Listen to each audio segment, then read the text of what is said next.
Hello, everyone. Let me just make sure we're all up and running here. No problems. Can you all hear me? Is the question. And can you hear this?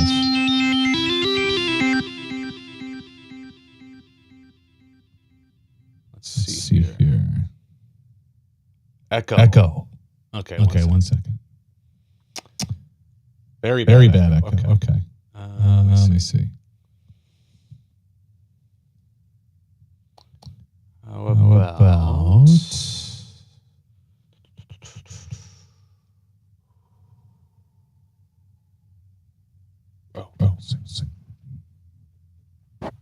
Test. How about now? Any echo now?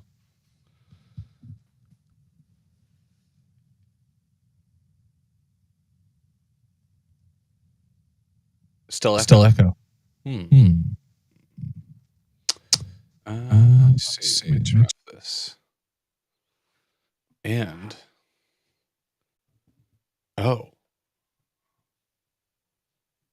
interesting.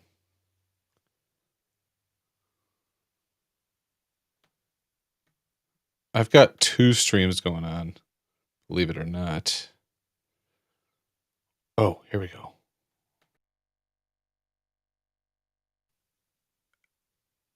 Okay. How are we now? Okay, perfect. Thank you. All right.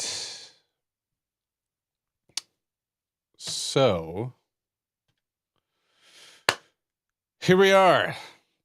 2.0. I want to start with...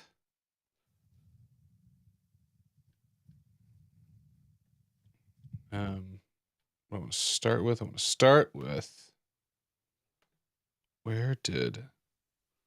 Bear with me here. I'm running this on 2 computers, annoyingly enough. Let's see here.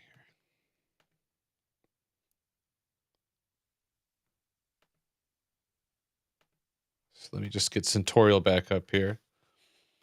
While I'm setting this up, someone asked for a good iOS synth. My go-to is Sunriser. That's the one I always end up using.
Throw my face in there.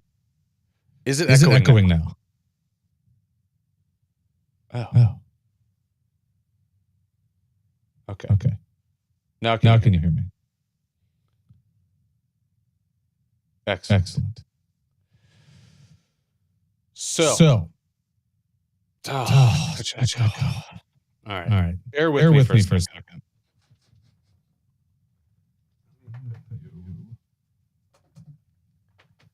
Here.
Test.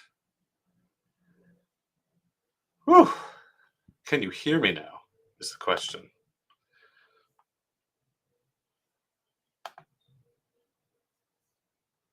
That is the question. No, I don't want that microphone. No echo. Fantastic. Okay. I was trying to use my Mac and my Windows computer at the same time. That was clearly a terrible decision. So I'm going all Windows. This is not my friendly domain. I do 99% on my Mac. So let's just stick with Windows here. 1 point for Windows, I guess. Negative point for Mac. Yeah, I am using the actual webcam mic now because I can't get my good mic. But you know what? We're just going to roll with that. Let me move this thing out of the way. Okay, now, can I hear the synth is the question.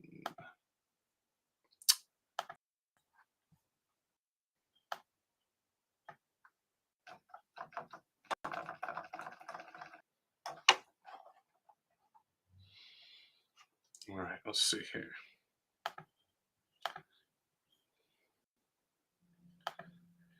Okay. Oh.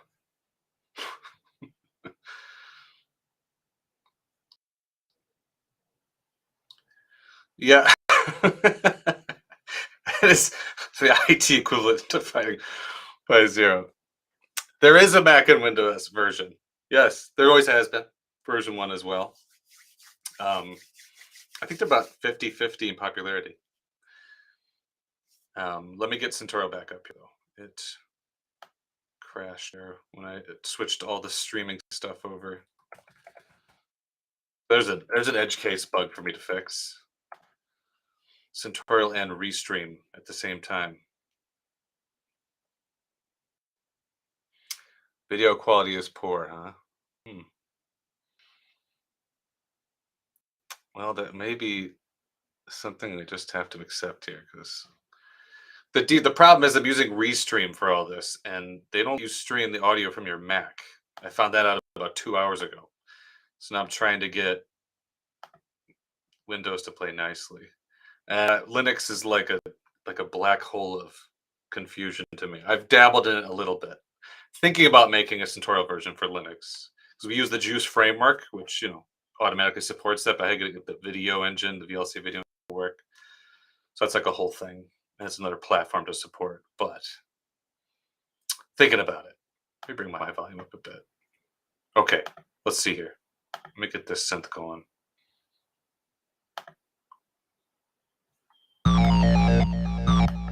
Make sure I can hear me.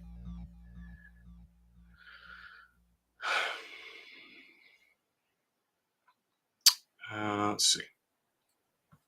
Let me reshare this.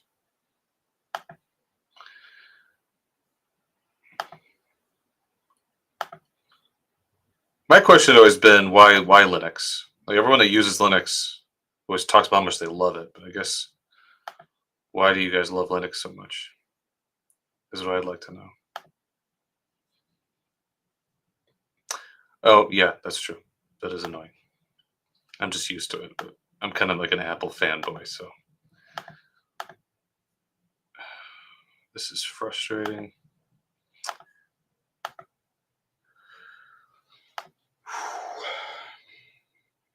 Clearly not prepared. I'm clearly not prepared for this. How about now? Here's a question. Can you hear the synth when I'm playing it? 20 pixels.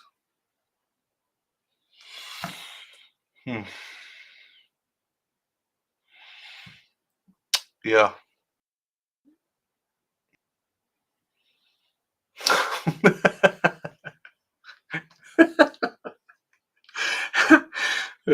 No comment on that. Fair enough. Let me do that.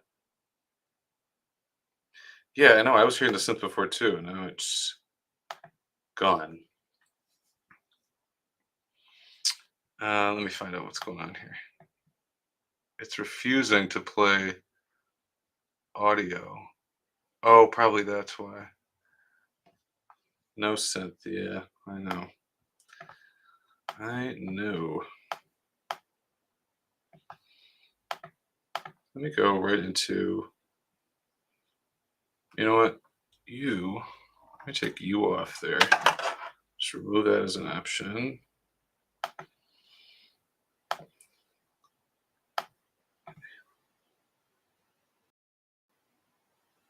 Well, thank you to everyone who's just staying on this extremely tedious live stream of a man who's supposed to know what he's doing in the tech space, but clearly doesn't. Let's see. Okay. I have removed audio interface that I think was. Okay. I wonder. Oh, wait a minute. Bear with me. I'm close to success.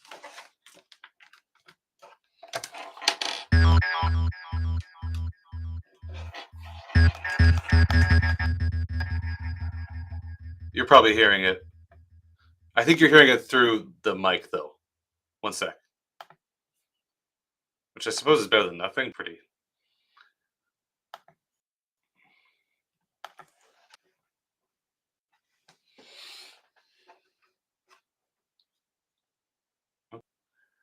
All right, maybe we just live with that.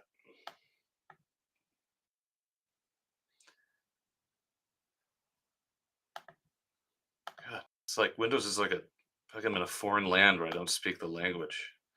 All right. Yes. All right. Ah! Huh? There we go. You hearing that?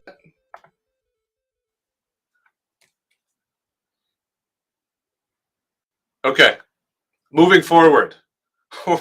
Now I'm ready. This is a live stream starting at 1:43 p.m. Okay. So, 2.0. 2.0. 2.0. Oh, yes. Look at all those yeses. Look at that. Okay. Yeah, actually, this one is supposed to echo. Let me hide the table of contents. As you can see, I am resizing Syntorial quite a lot because that is something we can do now. And this echo is the delay. I'll turn it off just to prove it. Okay, so 2.0, new interface. This is probably the most sorely needed improvement to Syntorial. It's been requested every year for 10 years since we released the first version. When I first released Syntorial, I was sort of a mindset that I don't need to focus too much on like the aesthetic look. I just want to make it work really well, and that's all that really matters. I've since come to change my tune on that. That was just the way how I felt about software then. But I mean, you can't deny the fact that when you open up a piece of software, how it feels, how it looks right away is just your first impression. It's the very first thing. So I want this to greet you with a good look, and I love this. It was designed by Voger Designs, awesome design company that just does UIs for audio software. That's like super niche company there. And yeah, there is a Mac OS version. I'm on Windows because I have to be, because Restream, the streaming platform I'm using, only allows me to stream audio on Windows. But it is Mac as well. In fact, that's usually where I live. I'm on Mac. There is not a light mode. Maybe I'll do that at some point if enough people request it. But it was a big enough undertaking to do dark mode. Yeah, exactly. Light mode is version 1. Old school light mode. And I just got words of encouragement from my wife who's watching this on a text message. Thank you, honey. And the only issue is the videos would still be in dark mode. But I can't imagine people would care about that, right? It's a video. So the video would be in dark mode, and then you switch over to the challenge, and the synth would be dark. You're right. Nothing wrong with old school, but I don't know. There's something about version one's interface that turned a lot of people off, and I was even starting to feel a little dated. That is desperately fair enough. If I had a nickel for every time I said I'll put that on the to-do list or I'll take that into consideration, I'd be extremely rich. But I mean, I only have a limited amount of time to do things. I have to prioritize what most people need. Version 2 will be ready June 22nd. Obviously, version 1's out now if you want to grab that. But at this point, you're a week away. I'd wait till version 2 because it's not only do we remake the interface, we also redid obviously all the videos. And while it's a similar set of curriculum, like if you look through all the lessons, it's similar, same names and everything. Redoing the videos gave me a chance to, make everything.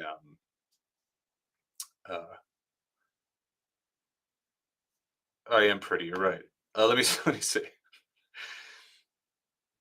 Let me see just how small it is. Yeah, I mean, even if I make it bigger, it's still going to be like that. The reason I'm doing it this way is so I can see your comments. Let me just make sure that real small. Yeah, exactly.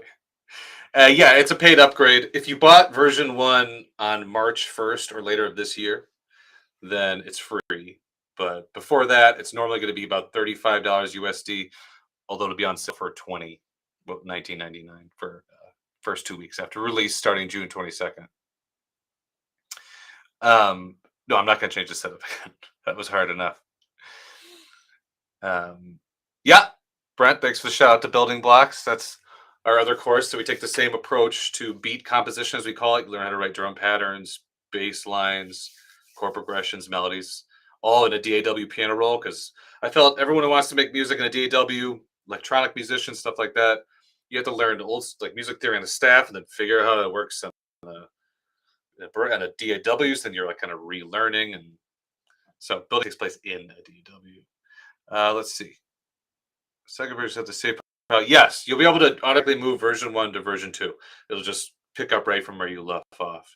And if you're, it's the same synth, the same controls, right? So you're learning the same parameters. The synth only changed really in one other new feature that I'll go over in a second.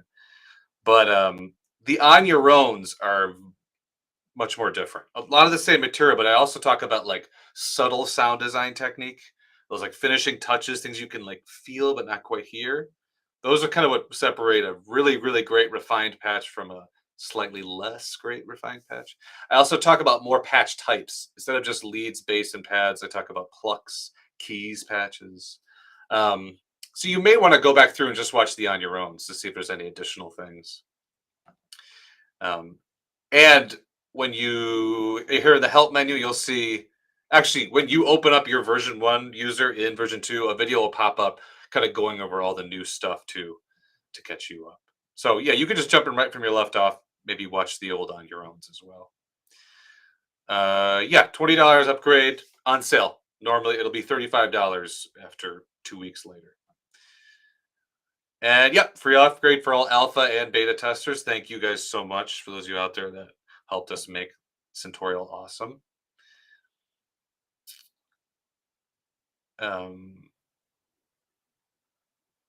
Web app version of Syntorial, maybe. My long-term goal would be to have everything under the audiblegenius.com umbrella.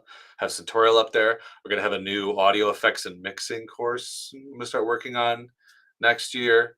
And I'd love for them all to be audiblegenius.com next, all along with Building Blocks, like one big sort of ecosystem. But Syntorial is such a big undertaking. It's already, a native app. So we just stuck with that for Syntorial 2.0. And yeah, everyone will essentially, when 2.0 comes out, you're asking if you'll get a notification when 2 comes out to get that free upgrade. And yeah, everyone will get an email. 2.0 is ready. And if you qualify for a free upgrade, you'll be able to log into your account, and in the download section, it'll just be there and you can get it. Thank you for the kind words on Building Blocks, the party. Anyone else skip on your own most of the time? You shouldn't. You really shouldn't. Someone asked me before this to talk about like the good practice habits. And the on your own is the part where you apply what you're learning here. I mean, Syntorial is all about experience, right? You learn something in a video and then you do it on the synth, because actual experience is what turns what you're learning into like an intuitive skill. So you got to do the challenges, but then you also got to do that on your own. You have to start applying it in real life, like, not just within this, student setting. You got to put it into real life and like do it, use it. So I'd actually be curious to know how many people skip on your owns, but I would love if you never skipped on your owns. I'm going to show off the randomizer in a moment. Absolutely, I'm going to show all the features off. Building blocks live stream, sure. I'm thinking about having sort of like a monthly office hours, as they call it, like a one live stream a month for those of you who've bought Syntorial, bought building blocks. So we could do this kind of thing, just like talk. You can let me know stuff you want me to talk about, questions, that kind of thing. So I will think about that. And building blocks is something that will probably happen in the future. But again, I want to do this audio effects and mixing course first. That's my next big thing that I really want to do. Yes, there will be a sale for you folks fresh off the street. So again, June 22nd, Syntorial 2.0 comes out. And it will be on sale. Both the upgrade price of $35 will be on sale for $20, and the full price $130 will be on sale for $77.99 for 2 weeks, 40% off. Thank you, Sven, to volunteer to test the Linux version. My only pause with the Linux version is that it's yet another platform for me to cover. Something goes wrong. Like I have an iOS version, iPad version, and I can just sit there and it's wonderful. But then one day, like I don't know, 6 months ago, Apple changed the thing where just the iPad mini suddenly wouldn't let me do this specific thing called the modal pop-ups, and it was just crashing for everyone. So I had to stop working on 2.0 and spend like a week doing this annoying bug fix. So that's the kind of thing. If I had to do Linux or if I had to do Android, it'd be like another platform. So I have to ask myself, is it worth it? How many more Linux users will actually use it if I do that? Very much welcome for putting Syntorial on Able Artist. By the way, for you guys who don't know what that is, Able Artist is basically it's a platform to help give discounted audio software to disabled folks. So if you go to ableartist.org, you sign up for that. You qualify as someone, and then you get all these discounts on tons of great software, including Syntorial and building blocks. I really want to cover FM synths, and that's people keep asking. That used to be something pretty low on my to-do list. I want to think about making like an FM module in Syntorial. I really want to do that. I've always wanted to like the complicated nature of all those operators, the sort of infinite variations of those operators, and create like do what I did with Syntorial, create like this like cool core fundamental set of principles that you could then expand into all the other stuff with FM. I'm seeing all sorts of yay FMs here in these comments, so that one's growing. Again, I really want to do the audio effects and mixing course. That's still sort of number one in my head. How is the accuracy of our patch measured against the given sound? Sounds very similar, but parameters might be somewhat different. I think some sort of analysis for similarity could help here. I've thought about that. I've thought about that. It just gives me a little bit less control, and it's also kind of tricky when it comes to the time, like how it's being played. Things like the envelopes, what's happening over time. I'm sure you could do a signal analysis for that too. I would imagine signal analysis would work better for like the timbre, the waveform, that kind of thing. I suppose I could compare a single. I have thought about it. I designed it with looking at the controls, put an exhaustive amount of time into the algorithm that scores it, and it gives very granular control. I can make all these like human judgment calls, like, oh, you know what? If that control is kind of not so far off, then I'll be lenient there. But that one's kind of far off. I'm going to give a bigger penalty there. It allows me, the teacher, to be more involved and make judgment calls from my experience. New lesson packs. What I'm thinking about doing is starting a new thing called Quick Start lesson packs, because these lesson packs that I've done, like for Serum and Massive, huge undertakings, because I decided to cover every single parameter on those synth. Serum and Massive, they all have a ton of parameters. So I want to do like a quick start where I just show you how to translate each Syntorial control over to that. So it helps you really quickly jump in and get the fundamentals understood in those synths, as well as maybe show you a few extra cool things. Right now, high on my list is Pigments, Vital, and Diva. But I'm going to send out a survey at some point to the mailing list and get like a more accurate idea of what everyone wants. The last time I did that was like 6 or 7 years ago, and that's when everyone was asking for Silent One and Massive and Serum. But obviously, since there's a million new ones every year, so I want to be able to keep up. So with these quick starts, I can make shorter ones. I can crank out more of them and keep up with some of the newer popular synths out there. Does the new On Your Own show real world applications of certain sounds? It goes more into like more different patch types. And yeah, I think I talk a bit more pragmatically about it. It was a bit more theory in version 1. I try to give more examples of how you would use it. And just by having more patch types, it sort of naturally goes in that direction. 50-50 skipping On Your Own, but embarrassed to admit.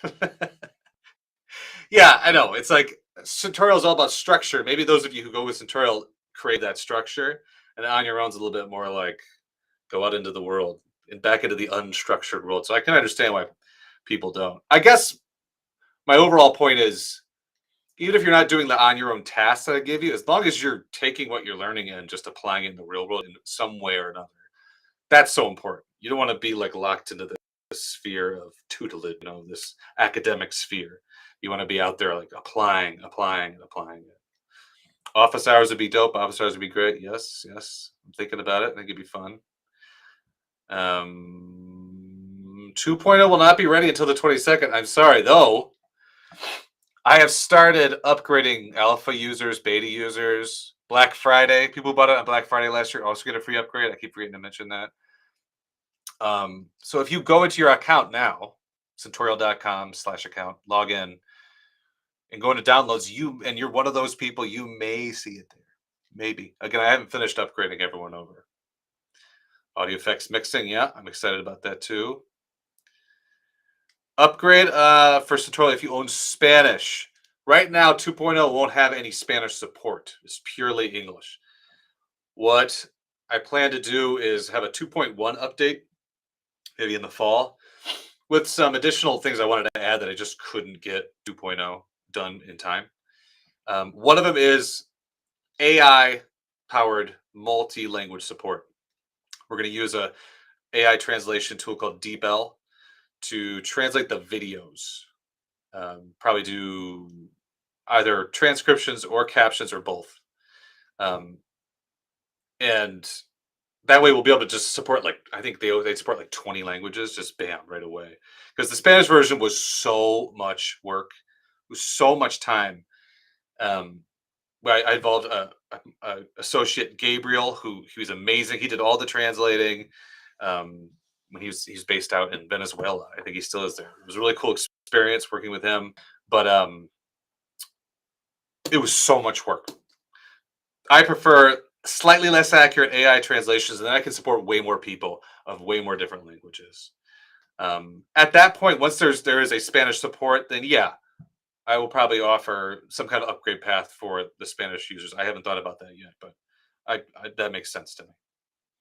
Syntorial needs more presets. I agree. Another thing I want to do, I actually want to grab some other people, some great sound designers out there. You've heard enough of my presets in Syntorial. I want other people to come in and design them. We have one preset pack by Spider Ice Midas. That one's been in there for a while. Great. I love his stuff.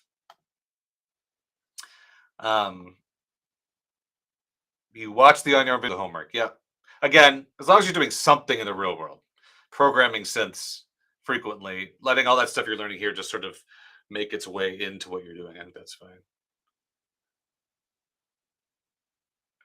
Hardware synth to go with Syntorial. My suggestion is always Korg Minilog XD. I got one right behind me. It is the most similar to Syntorial in terms of sets of features. It's analog. It sounds amazing. It's affordable. It's like $500 or $600. And then their third preset. So whereas we have this third preset that's just a sub oscillator, really, really simple. Their third preset, or their third oscillator, is extremely expandable. It can be, you can use wave tables with it. You can have FM functionality in it. And there's a company called Sign Vibes. The developer there, Artemy, I actually interview in our podcast. His episode's coming out next month in July. And it's a huge, very technical episode. We go deep into like plugin making and preset design and stuff. And he makes all these plugins for the Korg Minilog. He has one, this FM one, which puts 4 operators into the Minilog's 3rd oscillator, turning it into an FM synth. It's crazy the things you can do with that synth. So Korg Minilog XT is my recommendation by a mile. I love that synth.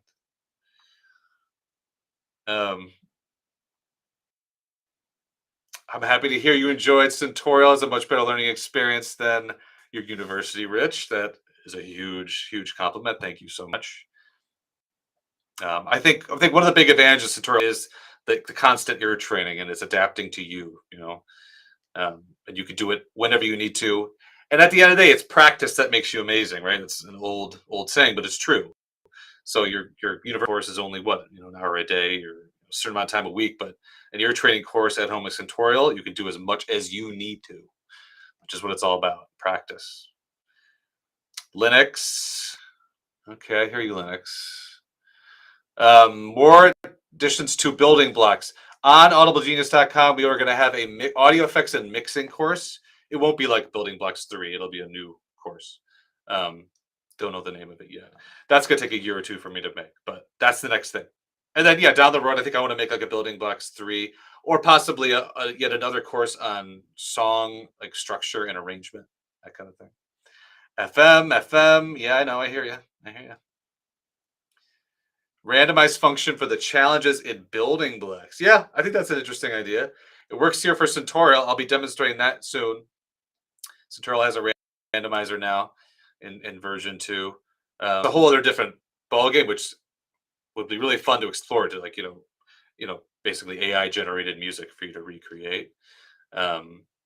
So yeah, that's one thought I'm having. And yes, version 2 Syntorial is going to be available on all 3 platforms, including iPad, Mac, Windows, iPad, on June 22nd. Well, I should say that depends on the overlords of Apple. I'm currently awaiting approval for 2.0. I just submitted it yesterday. As long as they approve it in time, it'll be ready on June 22nd. What's the best way you advise to go through Syntorial lessons? Over how long of a period of time should one take to finish the class? It's all about your own personal fatigue, your ear fatigue. But my advice is obviously practice as much as you can, but you should only do it up to the point where you start to feel that the minute you start to feel that ear fatigue, brain fatigue, whatever, you stop, because at that point it's just diminishing returns.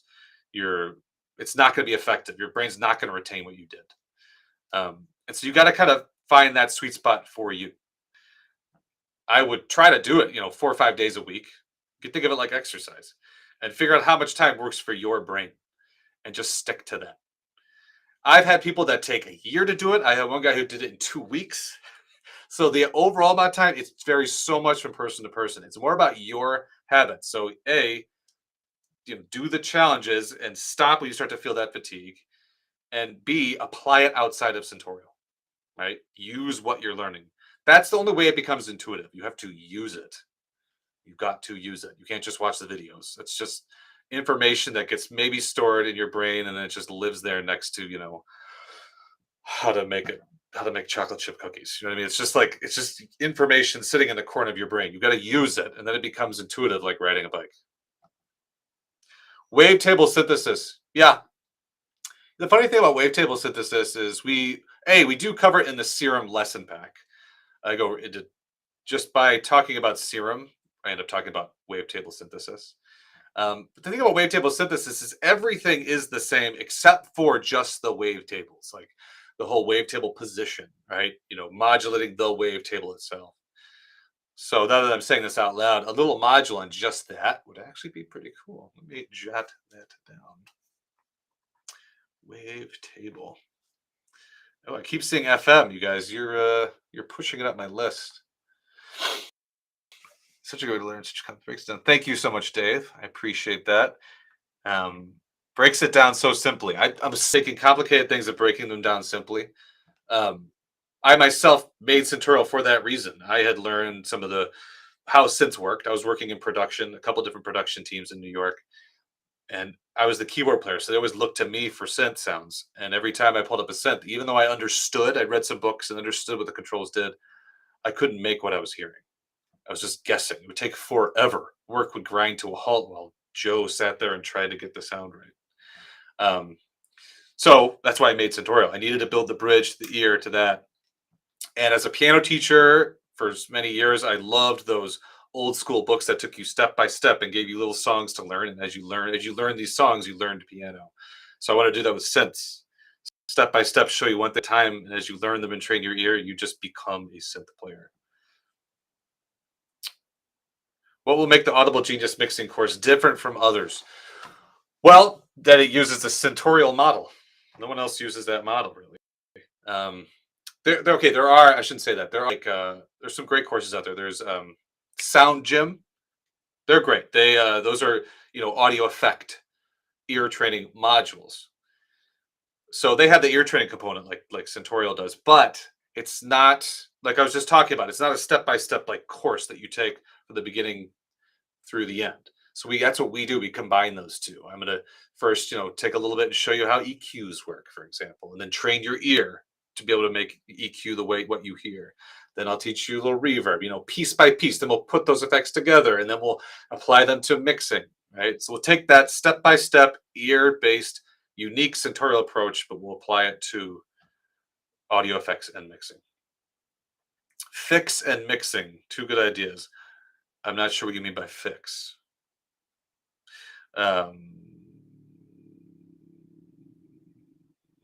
Pigments, vital, diva. Yeah, pigments, vital. Those are popular. Pigments, the upgrade. How long will the upgrade be on sale? 2 weeks. So June 22nd it starts and it'll go for 2 weeks. Oh, Keith, thanks for answering that. Phase plant, yeah, I'll put that one down. That one comes up from time to time. Phase plant, I feel like when it came out, it was like everyone was talking about it, and then it's kind of died out a little bit. They were kind enough to send me a free copy, and I was going to make a video about it, and then I never did, but I also never used it. It's just sitting there. So at some point, maybe I will include that in the quick starts because it is cool. It's a very modular approach they took, where you can really plug things in. You can use all their little modules outside of Phase Plant and use it as like an effects plugin. So it's worthy of it. It's a innovative, cool synth. Will Syntorial cover different filter models at some point, such as Diva offers? Maybe. I mean, I don't know if we'd ever go over, say, all the different low pass filters. Excuse me, like the ladder filter versus the Curtis filter. Because honestly, that's where you just get to such a subtle point. It's one of those funny things that when you take, when you compare a ladder filter and say a Curtis filter, which I think what it's called in a Prophet, right? Correct me if I'm wrong. If I just took them and just a plain saw and I moved the cutoff up and down, most people, particularly beginners, would be like, I don't hear a difference. And then yet, if you were to program the same patch on a Prophet as you were a Moog, they would actually sound different. And a big part of that is because of the filter. So it's one of those funny things that might not work in the Syntorial model. But that would be more of an interesting thing to do, just like in a video. So that's an interesting idea. I'm going to write that down. Video filter types. Is Audible Genius my main job? It is my only job. And it has been that way for... Syntorial has been out for 10 years now. Building blocks, I think, about 3. But about a year into it, 9 years ago, I stopped teaching. I stopped doing production, gigging, all that, and I just do this. I love this. I love making music software and curriculums and, mystifying processes and stuff like that. This is definitely like my perfect wheelhouse. So saying goodbye to teaching, saying goodbye to production and performing, I had no problem doing that. Because the minute I started making software, the minute I got Syntorial, the idea for Syntorial, and I started learning C++ and tinkering around, that's when I was like, oh man, this is me. This sort of technical code thing mixed with music. Done. I'll do this for the rest of my life if I can. Boom, boom, How many people are on my dev team? Now it's me and my dad, actually, Peter Hanley. He is a veteran coder. He's been doing it. He's in his mid 70s now. He's been doing it since the early 80s when they used to have punch cards. I love telling this story. He started a payroll company way back in the day, and he was the technical guy. His partner was the sales guy, and you had to like rent computers in a room. They were like big computers, and they had like 200 kilobytes of memory. Like this is the ancient computers, but they literally would sometimes control them with punch cards. A piece of paper, you'd punch holes in. Yes, OMG punch cards. You punch holes in the thing, and you'd feed into the computer, and that's how you told it what to do. This is a guy that's been around since the 80s, and now he's still as spry as he ever was. And he learned JavaScript and helped you with building blocks. He was already a guy, so his C++ was easy for him, and he was a huge part of developing Syntorial 2.0. He was doing tons of the coding. So it's me and him. Once in a while, I'll bring on just like brief freelancers to work on things here and there, but it's pretty much just me and him for the actual coding and programming. Not more AI. We're all due. Well, then you'll love this. What I'm thinking about doing is making an AI bot that's only trained on transcripts from the Syntorial videos, putting it into Syntorial for just a specific use case of when you don't remember something, right? So let's say you're like on lesson 100 and you're like, oh, wait a minute, how does it work? And instead of trying to go back, find the lesson, watch the video, you could just ask the Joe bot, be like, wait, what am I supposed to do before I turn up distortion? And it would, if we can get it to do this, it would just tell you. I feel like that is a really helpful use of AI that just becomes sort of an extension of me and Syntorial and fills a hole that, I mean, it's a pain to go back through all these lessons to try to find the thing you forgot. For the web app model. Your pedagogical model is great. Thank you, Jim. I'll take any course you put out. All right, I'll send them to you as they do. Web app model. Yeah, there is definitely an advantage to the web app model. That's why we put building blocks as a web. There's no downloading, there's no installing. It's just there no matter where you are on any computer. I feel like it is more user-friendly. The only problem is the web's audio API is so much more limited compared to, like desktop C++ stuff, juice-powered stuff. I'm able to make building blocks work, and I should be able to do the effects and mixing course as well. I just like some of the stuff I do in Syntorial, I couldn't. Technically, I could do, but it's a can of worms. Is the overall summary of my current rambling. I started with Syntorial a few years ago. It helped me a lot in understanding synthesis. Thank you. You are very welcome. I love hearing that. I hear it all the time. Breaking stuff down into chunks, training the ear. That's what it's all about. If I were to pick a synth from the Arturia V collection to do on your own with, I mean, Moog's always a great, and I love the Prophet. I haven't gone through all of them, but I feel like the Moog, the Mini Moog, and the Prophet have that very straightforward subtractive approach, and Arturia added effects to them, right? They added their own little thing to them. So Arturia is a good choice because they sort of added those modern. Don't call it the Joe bot; it may usurp you. It may. Yeah. So Mini Moog, Prophet. But to be fair, I haven't like exhaustively tried all the Arturia V collection since. The iOS synth he said was good earlier, Sunriser. Oscilloscope frequency analyzer with Syntorial. I get that request once in a while, but I just don't see why it would help. I guess what I'm trying to get you to do is make sounds in a way that works in a real life setting. And an oscilloscope. Are you really staring at an oscilloscope and programming until it looks a certain way? You shouldn't be doing that. You should be closing your eyes and just listening to it. That's why Syntorial is so ear-oriented. That's why this thing we added with 2.0, the visualizer. Ooh, hello, visualizer. Something you see on, every modern plugin synth now. All right, shows you what the envelopes are doing, shows you what the LFO is doing. And the filter. All right. I was always kind of reluctant to add that. I didn't want you to use your eyes, use your ears, but a lot of people struggled with filter envelope. And enough people started requesting it, and I realized this was a gap. I need this. I need this visual tool for the sake of learning. So we added that. And what's cool is we added this. A couple things I really love about this is the dynamic release. So I'm going to turn this off. This is what most synth visualizers do. They do this. Right, if I let go of the key early, the node jumps to the release stage. That's a little misleading. Turn on dynamic release and watch what it does instead.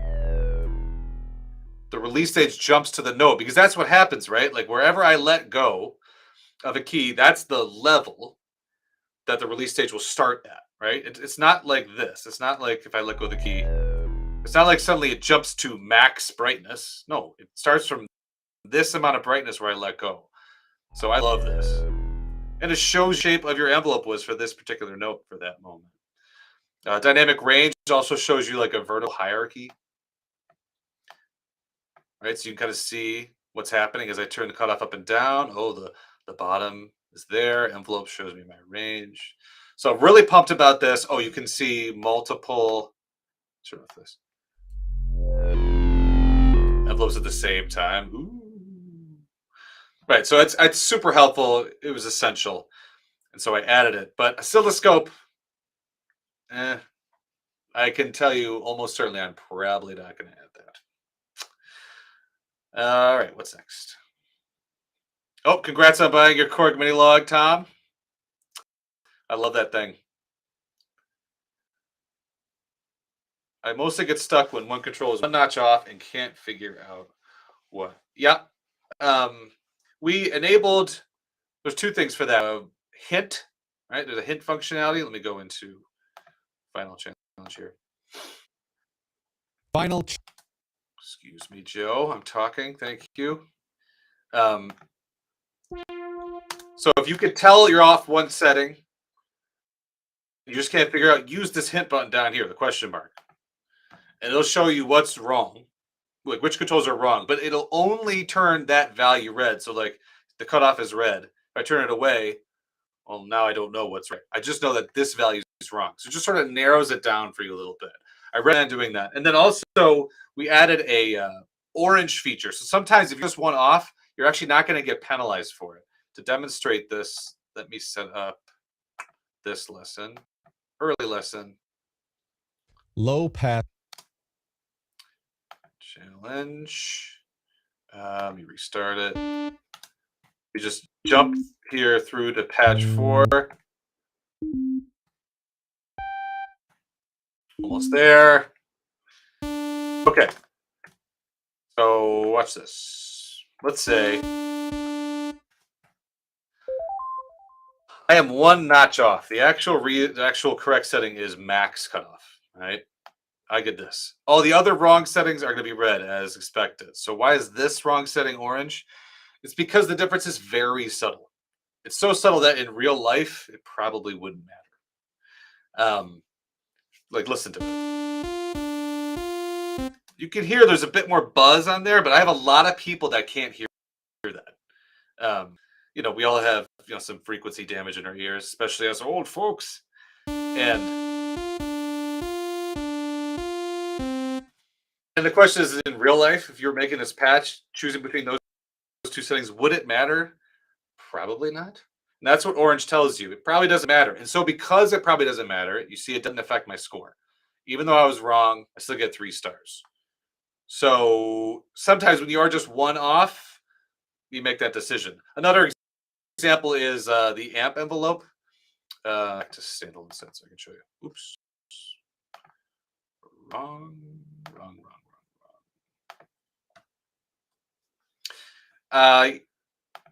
If I have a very round sound, here's a little click at the front. And so we always talk about moving attack up to 2 milliseconds just to get rid of that transient.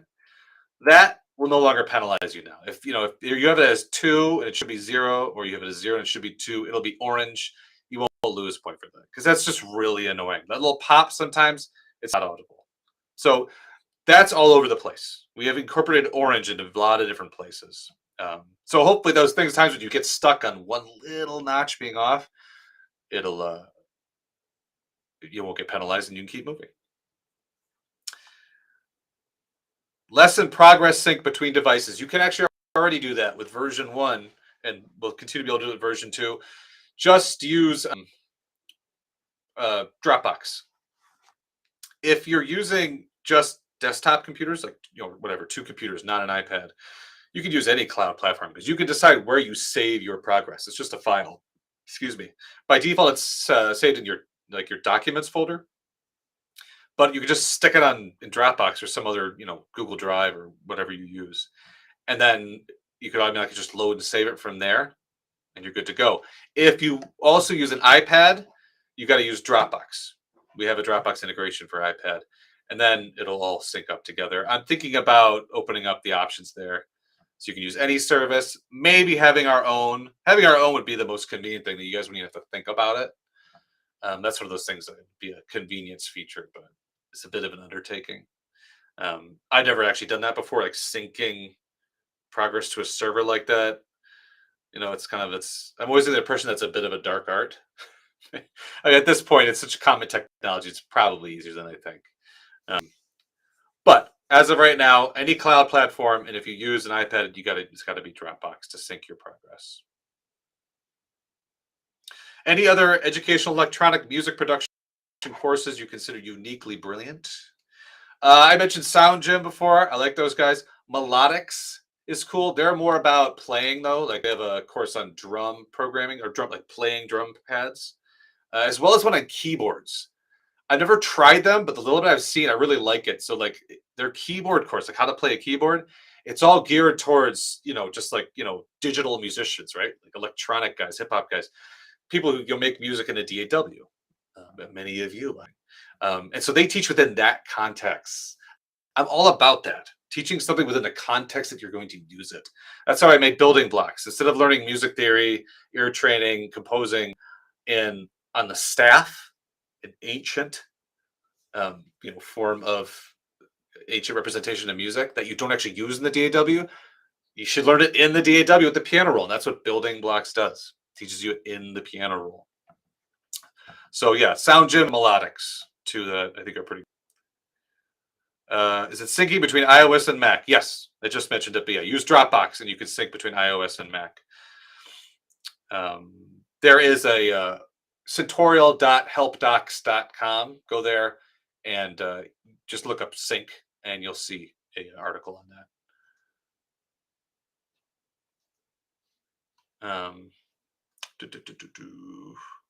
For intermediate producers, would you recommend starting off with Syntorial or building blocks? To me, building blocks it makes more sense to start because, well, you said intermediate. I guess it depends on where your weaknesses are. Like, okay, for a beginner, how do I say building blocks first? I mean, you could do both if you wanted to, but building blocks first because, sounds, you could use presets in the beginning. And maybe you don't want to use just synths. Maybe you want to use, samples, like that. So, but building blocks it's writing the music, right? It's the drum patterns, it's the bass lines. That you got to be able to do that first. All the sound design in the world is not going to really help you if you can't actually make the music, the notes and the rhythms.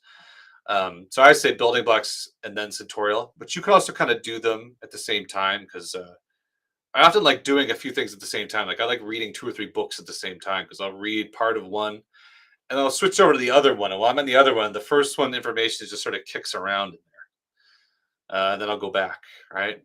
Taking those breaks allows things to sort of marinate in your brain, which I think is a neurological term, marinate. All right. I went to school for music and took a bunch of classes and still struggle with synths because it wasn't properly taught to me. Syntorial was a game changer. Thank you so much, Kira. Do I have any tips for training the ear to hear different wavetables? I found it difficult so far to know which wavetable I should use for a certain sound. I mean, in Syntorial, we focus on just like the 4 core subtractive waveforms, right? Not wavetables. it's wavetables. You've just created so many possibilities. It's so complex. So to think that you could just, I guess it depends on what you want to be able to do to training the ear to hear different wavetables. Like I don't know that to me, you get to a point where I think you should train your ear on fundamentals.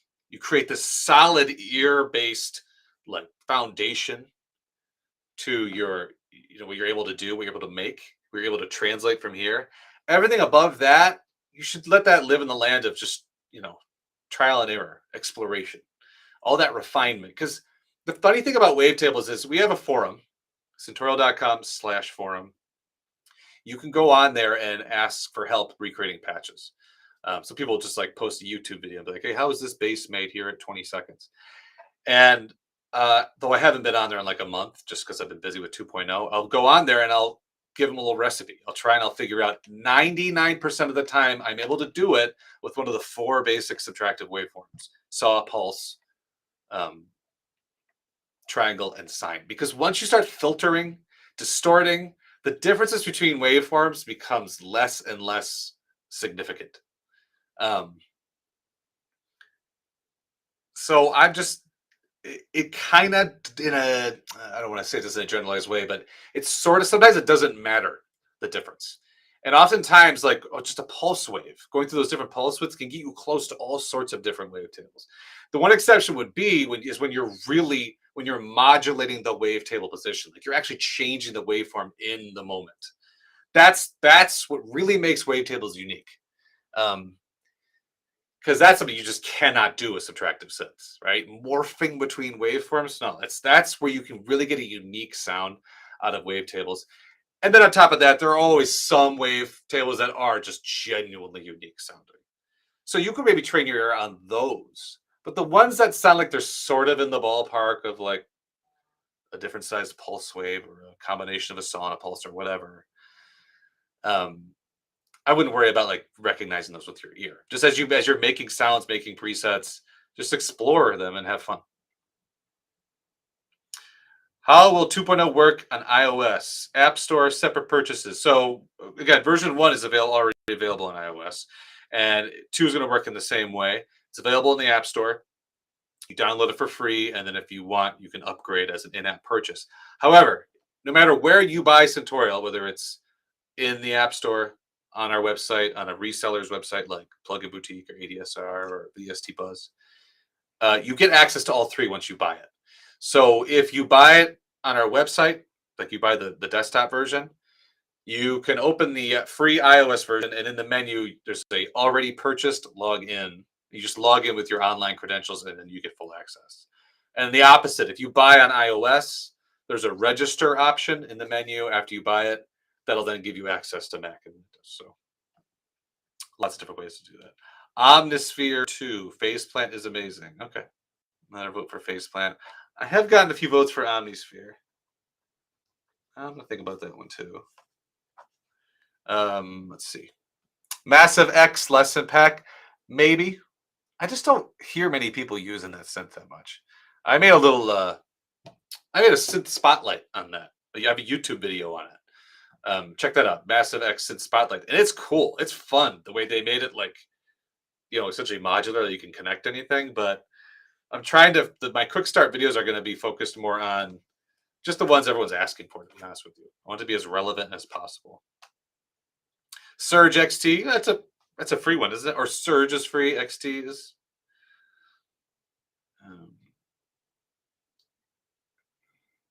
I am living the dream, thank you.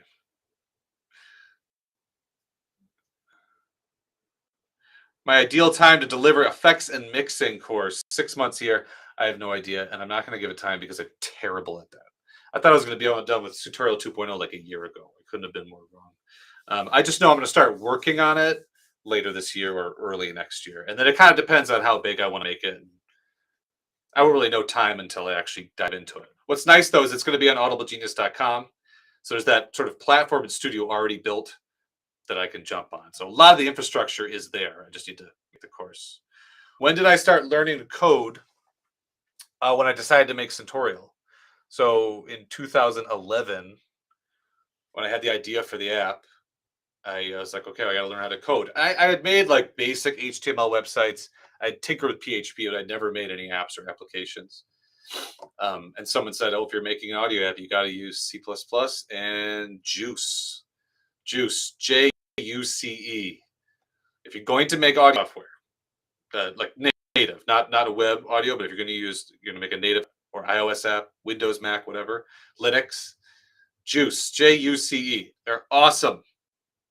Use Juice. They already have all these audio DSP things you can use, all this user interface stuff that you can use, and it's cross-platform. You make one set of code and it'll work on Mac, Windows, Linux, iOS, Android, also as a plugin, VST, AU, you name it. So yeah, just got a book on C++ and just hammered away at it for 2 years. And I loved it. So I'd wake up every morning obsessed with coding and learning how to do it. And it took 2 years to make the first. And yeah, that's when I learned how I learned. And yeah, I taught myself how to program. Just tons of a book on like Sam's Teach Yourself C++ 24 hours. That was 11. That was in 2011. Nowadays, I think there's great online courses, and tons of trial and error. A million mistakes.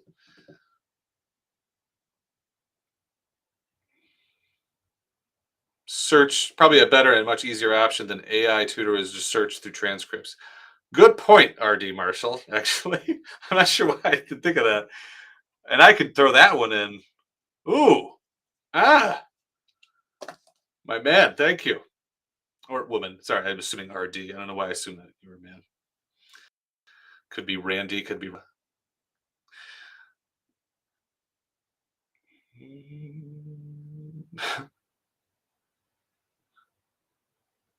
Ever considered online functionality where you can track your progress with friends? Yes. Especially teachers have asked for that. Some teachers use Syntorial in their classroom and they want like a way to track progress and stuff like that. Challenges to the more granular parameters so you can get closest to the sound. Yeah, like gamify it. I do want to do that. I think that'd be a ton of fun. I really want to do it with building blocks because it has its online. It's already online, right? So I think that'd be more conducive to it. It's already there online. I use a platform called Meteor for building blocks, and it's got a whole way you can, it already has like the infrastructure there. So I've thought about making games where you could program music together, create music together, and like have like a set of time where you have to do a little bit, then your friend has to jump over and do a little bit, like that kind of like round robin kind of thing. Isn't visual mixing the future? I don't know, Technic Tony, is it? I hope not, because you should be using your ears, if you ask me. It is music. Yeah, Visualizer is amazing. Thank you, Eric. Appreciate that. Tom O'Rourke, old friend. I'm thinking that having the visualizer really helps because things make more sense to me because I'm a visual learner. Yeah. I finally gave into that, and I'm so glad I did. I use the visualizer in the videos a ton, rather than having to like create all these animations to go in the video. Like actually, use embed them into the use After Effects or whatever, and embed them into the video. Instead, it's just a function in the synth, and I just use it in the videos. It's become an essential teaching tool. I'm so glad it's in 2.0. The milestones. Yes, Brian. So you can see them in two places. We've added milestones. So we've broken up all these lessons, because there's a ton of them, into these sort of chunks. So you start as a beginner, 72 lessons, you become an apprentice, artisan, alchemist. You can even see them here: apprentice, artisan, alchemist, and then you get like a certificate at the end. I won't show you because you got to earn that. But yeah, just the simple act of kind of chunking it. I remember with Syntorial 1, someone once reached out to me and said to me, you've got all the lessons as one big blob. It just feels so daunting. Just the simple act of breaking it up into these little milestones just makes it seem more doable. It makes it seem like it's not so much stuff. Syntorial works fairly well using wine. I've talked to a number of people. Daniel, I feel like I may have talked to you. Your name looks familiar. Yes, I've heard some people got working with wine, and then I send out an update a year later and suddenly it doesn't work with wine. That's another option I was thinking about doing, is trying to like officially support wine in some way.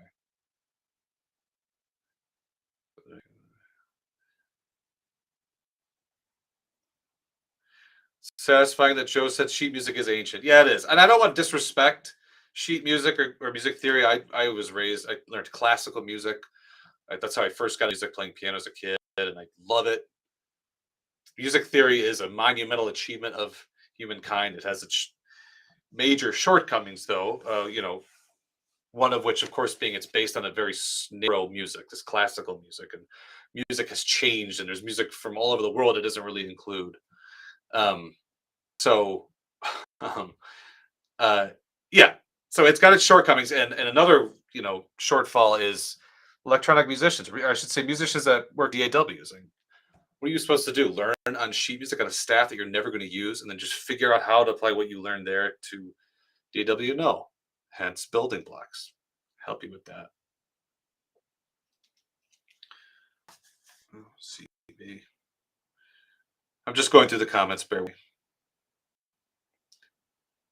All right. Other than the nice GUI, what will be the main advantage of upgrading Syntorial 2.0? Okay, so let me give you a tour of this right now. 1 hour in, I'm finally doing this.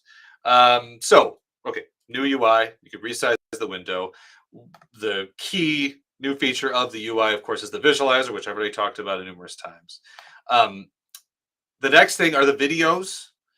Obviously, since I remade the UI, I had to redo the video. So I took... Welcome to Syntorial. I'm Joe Hanley.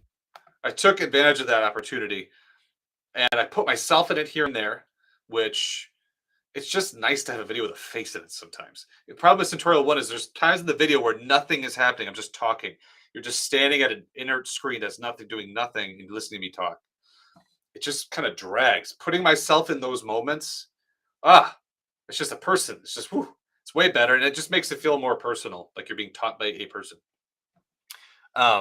But I also made the videos a little more concise. Back in 2012, 2011, when I made version 1 videos, they were some of the first ones I made, and I thought I had to speak very slowly and in a kind of almost boring way because I was afraid no one or some people might not be able to follow. But since then, I've learned, like, that is slow and tedious. So I talk more like this. Not quite as fast as I'm talking right now, but it's just a bit more better paced. I refreshed all of the content. I completely revamped the filter section, explain that in a different way, utilize the visualizer, way easier to understand. You can also set the speed And I'm going to now of playback of the videos. Throughout this course, you're going to learn the most essential synth parameters. These are control. And there's a text summary. So the videos, big improvement. And like I said, in 2.1, I'll probably add AI translated captions, transcriptions, that kind of thing. Another big change was the orange colored feedback. But also, we made improvements to the scoring algorithm all over. But I also remapped some of the fixed parameters. So, for example, filter release.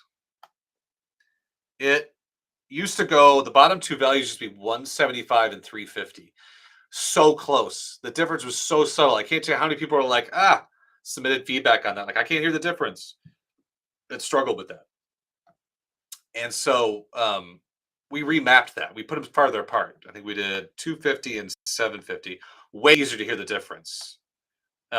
We also, reduced some values here in this modulation envelope amount. And I did this all over. I just sort of moved the map parameters, the mapped values to different spots.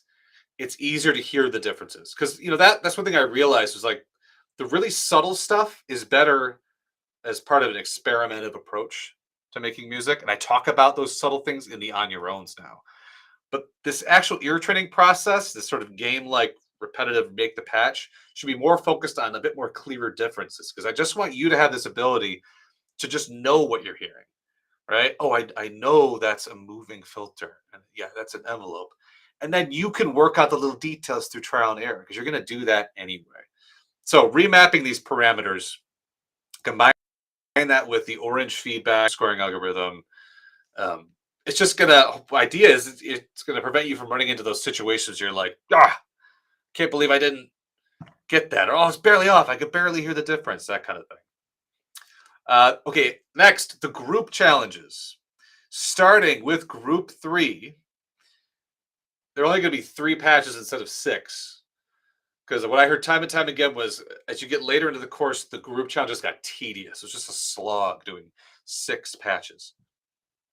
So I reduced it to 3. But I remember there was somebody that were like, I love it. Some of you are just gluttons for punishment. You wanted all 6. So you can still do those other 3 as an optional bonus round. You'll see in the menu, launch bonus challenge. And that's the same challenges with the other 3. On top of that, there is the randomizer. Let's go over that. Every single lesson, you can go in, launch randomizer. And it launches that lesson, that challenge. Let's just grab this group 1, for example. And it's the same challenge. So this is group 20. This is the group 20 challenge, right? You're recreating a hidden patch using this specific set of controls.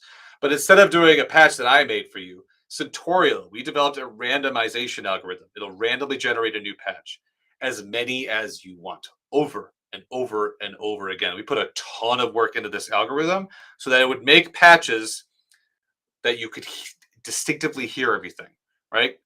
I put so many rules into this. I have a sheet of like a couple hundred rules of that the algorithm has to follow. So it gives you patches in which you can hear every little detail and recreate it. And so, this is great. Like if you're struggling on one and you feel like you need more practice, you can do as many patches as you want to. And this randomization algorithm is also available in the standalone synth. You got 2 buttons down here. You just click them, patch. And I gave you 2. The 3-dot dice follows all those little rules I gave you, so the patches tend to be a little simpler. Oh, that's a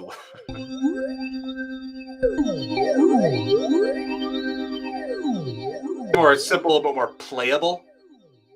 The 6-dotted dice could give you simple stuff, but it removes a lot of the rules, and so it can give you wilder, weirder stuff.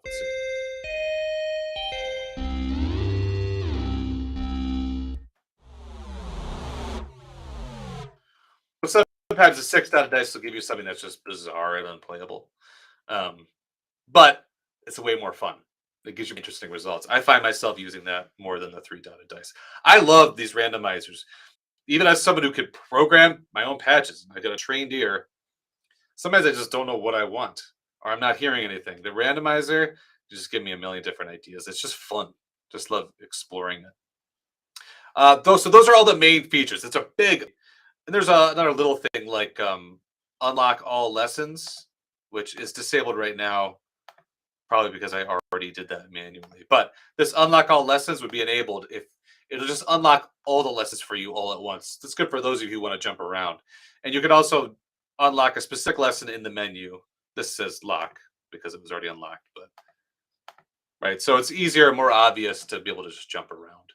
And then in the follow-up 2.1, like I said, I want to add multi-language support with AI translation, and other things like convenience features. Like a lot of Windows users want to be able to install Syntorial on an external drive, that kind of stuff, right? A master app volume where you turn on the whole Syntorial up and down, not just part of the synth, that kind of thing. Those quick start videos. So this is an update that will continue to grow. Let me answer a few more questions. Let me have a sip of coffee first. How many of you are still on here? 60 of you. Well, you guys are hanging on. Let's see. Oh, wait, hold on. Let's keep you there.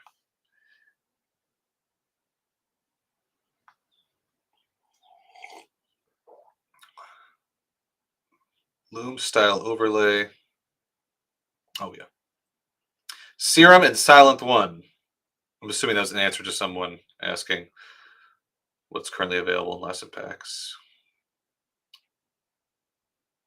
Oh, I had a conversation with a head tech rep at a library who thought Syntorial was a great idea to revolve a class around. Is there any information I can give him to make that happen? Yeah, just tell him to email joe@syntorial.com, and I will work with that out with them. We offer educational discounts for schools, volume discounts if they need to buy a bunch for the classroom. And then I help them, install it and get all that thing running. iPhone or iPad or both. iPad only. I thought about maybe iPhone. It's just, I don't know. It's so small. Like, how many of us are really doing serious synth programming on a phone?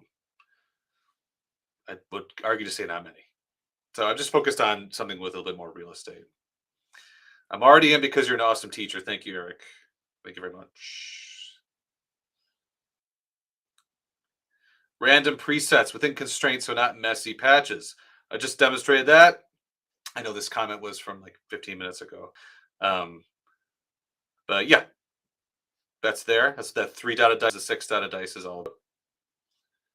So your dad is your employee. That's wild. Yeah, it is wild. But it's awesome. You know what I mean? He lives in right outside Detroit in a town called Birmingham, Michigan. I live in Alexandria, Virginia. So it's nice. We also just stay in touch. We talk multiple days a week, talk about coding, and he's retired. He since sold his payroll company they started many, many years ago. And so it's kind of awesome. I've got this veteran programmer who I unequivocally trust and know better than probably anyone else on earth as my lead developer. So yeah, it is pretty amazing. Oh, and I should mention, my wife now is part of Audible Genius as well. As of about a month or two ago, she's running our social media. And we want to really go hard on social media soon. I want to start I have hundreds of Syntorial videos and building blocks videos. We want to start making sort of short form clips out of them and just blasting on the internet. So much good little nuggets of info. So you should see her hard at work soon. She's been hard at work, but as soon as 2.0 is out, we're going to really put out some useful content on social media.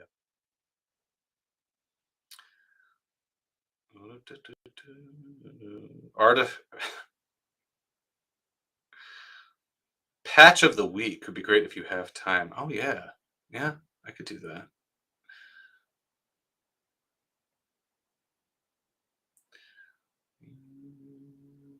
Can we get different trophies on the app for completion of milestones, like badges, that kind of thing? Yeah, possibly. I see other courses do that. Are you talking sheet? Good one, Tom. Tommy, excuse me. Some people are just dogmatic about music theory. Yeah, I ran some ads on Facebook for building blocks that said something like, the staff is centuries old, and I got some real mean comments. Luckily, I have tough skin, and it's the internet. The internet was basically built for people to be mean on. But it really offended some people. I have respect for music theory. I love it. It's awesome. But come on, it's not relevant for DAW musicians. You need something in your wheelhouse. How long will it take to do all the lessons and exercises from start to finish? Maddie, that depends on you. I've had some people take a year to do it. I've had some people take 2 weeks to do it. Plenty of people never get all the way to the end because I'm always encouraging you to apply it. And one day, at some point in Syntorial, you're suddenly just going to you'll sit down at your synth and you'll be like, what? I'm just doing it. That's why I love Syntorial's method. You do. Just like when you learn how to ride a bike, you're just doing it and sucking at it. And all of a sudden, one day you got on, and you could just do it. It was intuitive. That's because you were doing. You keep doing synth, and one day you'll just be able to do synth. So you don't necessarily have to complete it. Just keep going and applying, until suddenly you just feel like you can do it. That's the goal. If I upgrade, do I need to pass all lessons again, or can I continue where I stopped? You can continue where you stopped. You'll just if you install it on the same computer, it'll automatically open your progress from version 1 and just convert it, and you'll jump in right from where you left off. Which just reminded me of something. Leaving off. I'm missing. The only advice I would say is you may want to, when you open up the app for that first time, it's like a what's new in version 2 will play. Watch that because there are some differences. And then also, you may want to go back and watch the On Your Owns because I've added a lot to the On Your Owns. Oh, and also in the On Your Owns, I forgot to mention this, you will recreate patches. I already do this in the Serum lesson pack and the Massive lesson pack, I think. Definitely the Serum lesson pack. When you go into the standalone synth or primer, which of course is also getting an update to look just like this, you're going to see an On Your Own set of presets. and they're numbered. So each on your own is going to have some presets that I want you to go and recreate in whatever synth you're using.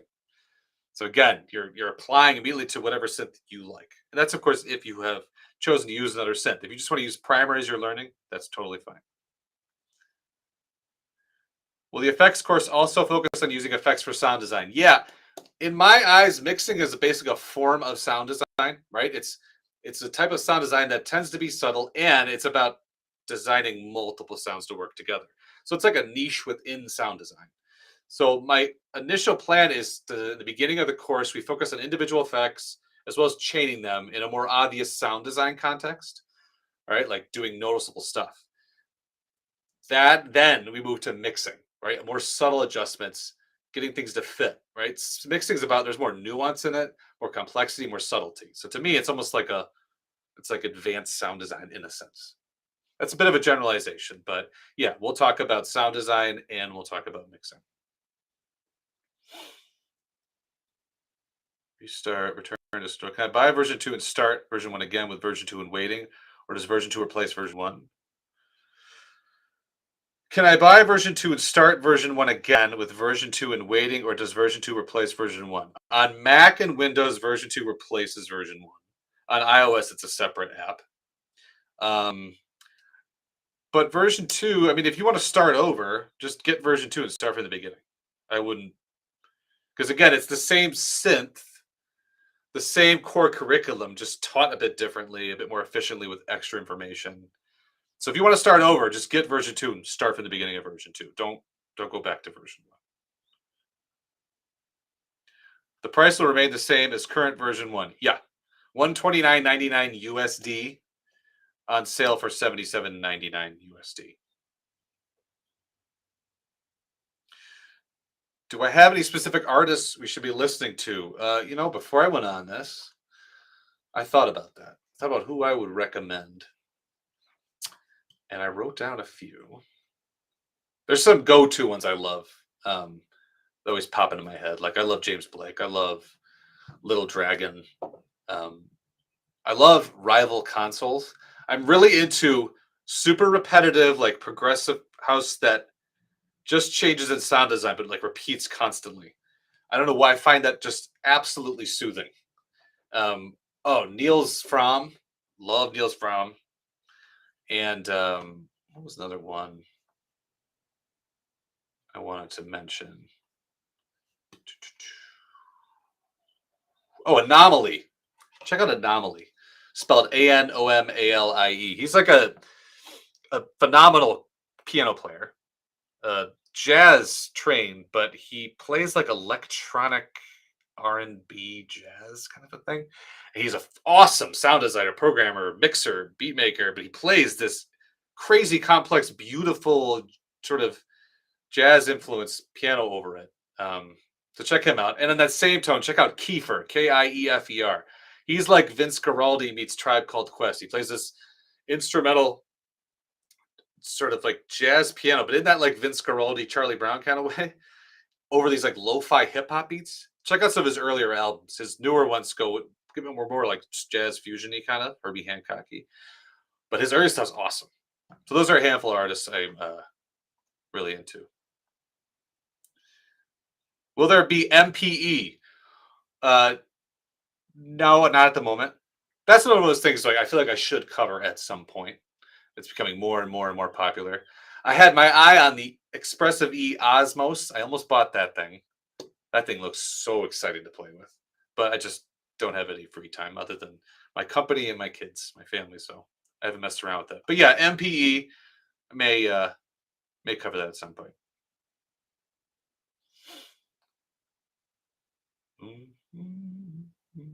Any type of synth sound has thrilled me lately. Let me think about that when we get back to you. Is there a day to UI mode, like a light theme? No, just dark theme. I've gotten requested a handful of times. If that keeps coming, I may throw together a light theme. But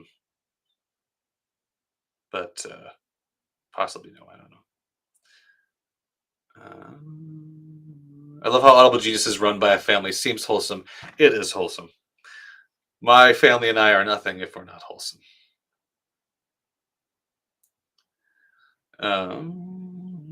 People did get mad, Kira, but you know, it's the internet. Is there going to be a synth plugin like Primer in version 2? Yeah, Primer 2.0. It's going to come out the same exact time. It's going to be identical to our standalone synth.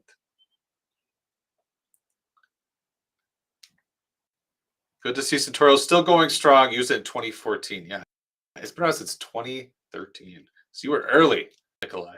Awesome. Love to hear from early supporters. What is next for me after Syntorial version 2? The audio effects and mixing course is kind of number 1 on the list. When you say version 2 replaces, if somebody who owns version 1 wants to trial version 2, would it mess up their installation? You know, it would. I didn't think about that. Problem is they uses a whole pool of like video and challenge files. Yeah, Lies, you may have just pointed out an issue that I may have to address. Well, I'm going to file that one under if I get enough complaints, I will do something about it. Anomaly Rules. I saw Bad Snacks over from. Bad Snacks is cool too. I like her. She's cool. She's a really tasteful beat maker. Then again, that's one of those cool things. But she plays violin, really unique, interesting hybrid of violin over beats. But it doesn't sound gimmicky. You know, sometimes when artists try to combine, like I'm going to combine this with that, it just doesn't quite fit. Bad Snacks, not one of those people. Anomaly too. It's this beautiful, singular, unique sound where they fuse different styles and instruments together. Does the price of the program depend on the region? Yes. About last year, we started experimenting with purchasing power parity, which is an exchange rate like the regular one, but it's one that takes cost of living into account. And so, like, if you live in, I think, like Argentina, I think you pay the equivalent of like 25 USD, because 130 USD here is like a day or two of minimum wage. Say somewhere in Argentina, it's like 2 weeks, a month of minimum wage, right? So you basically just like no one could afford it there. Very few people. So I was trying to find a balance there. Now during the sale, that will be disabled because we're running the sale not just on our site, but on Plugin Boutique, ADSR, BST Buzz. I don't want to undercut them. But once the sale is over, we'll probably go back to using PPP, Purchasing Power Parity. The Vince Guaraldi meets Tribe Called Quest artist is Kiefer, Kiefer. I love all of his albums, including his recent ones, but check out his early ones. So cool. Do you come to Toronto? I have, an Osmos and a Touche. I don't come to Toronto, but thank you for the offer. Are there any forums you'd recommend for people to continue to learn and expand their knowledge? Syntorial, the Syntorial forum, people just go on and ask about patches now and then. But specifically one that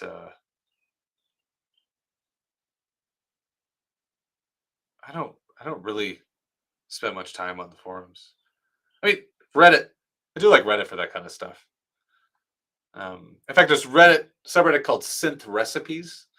That's where people go on and ask how to make a patch. So that's kind of interesting. That's a real fun way to learn. You know what I mean? Like you hear a sound on YouTube and how is that made, right? I love that just process of building a bridge between what you're hearing and how to make it.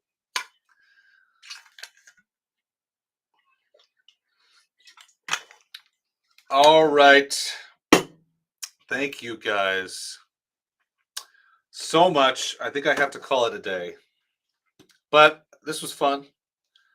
Maybe I'll do this again. Let me just look at my list, make sure I'm not missing anything important here. So pricing, new primer. Talked about the upcoming features. Yeah. All right, everyone. Well, thank you so much for joining. Thanks for all your questions. That was fun. I have a whole list of things I got to fill the time, but you guys made this easy. Yes, the effects course will be like Syntorial, but Wix. That's just my bread and butter. The Syntorial method, the building blocks method. I'm going to apply that to everything if I could. I want to apply that to life. Did I show the randomizer? Yes, I'll show it one more time now. Just for you, Tommy Quaxton. So I can go into any lesson you want, doesn't matter which one. Let's, I I don't know. Here, what? Let's just go all in. Let's go to the last lesson. Launch Randomizer. Hit start. And it will. It's it's a challenge. We recreate sounds just like the regular challenge, but Syntorial makes the patch. You can do as many as you need, as many as you want. Endless practice, right? Infinite patches. All right, guys. Thank you so much for joining. And yeah, again, June 22nd, Syntorial 2.0, Primer 2.0, Mac, Windows, iPad on sale for 2 weeks. Thank you for joining me, and I will